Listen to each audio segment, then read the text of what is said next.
अभिनंदन कोल्हापुरे खून प्रकरणाचा उलगडा, अवघ्या 8 तासात उघडकीस। स्थानिक गुन्हे अन्वेषण शाखा कोल्हापूर यांची कारवाई।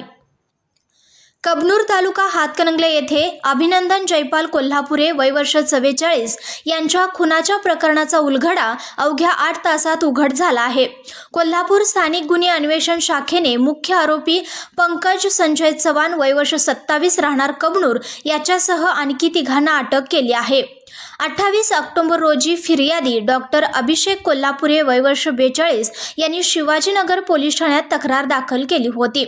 आरोपींनी पोलीस स्टेशनला जायचे आहे असे सांगून अभिनंदन कोल्हापुरे यांना घरातून बाहेर बोलवून कबनूर कोल्हापूर रोडवरील हिंदुस्थान पेट्रोल पंपासमोर नेऊन त्यांच्या डोक्यात सिमेंटच्या पाईपने प्रहार करून ठार मारले।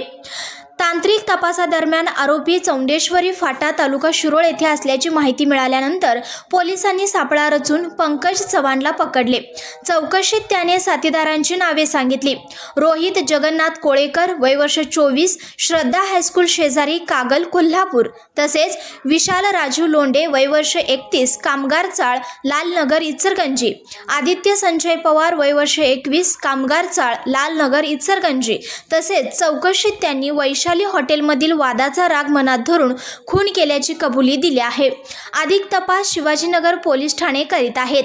सदरची कारवाई स्थानिक गुन्हे अन्वेषण शाखेचे पोलीस निरीक्षक रवींद्र कळमकर, पोलीस उपनिरीक्षक शेष मोरे, अतिश मेत्रे, पोलीस अंमलदार महेश खोत, महेश पाटील, अनिल जाधव, सागर चौगुले, सुरेश राठोड, सायबर पोलीस ठाणे या पथकाने केली आहे।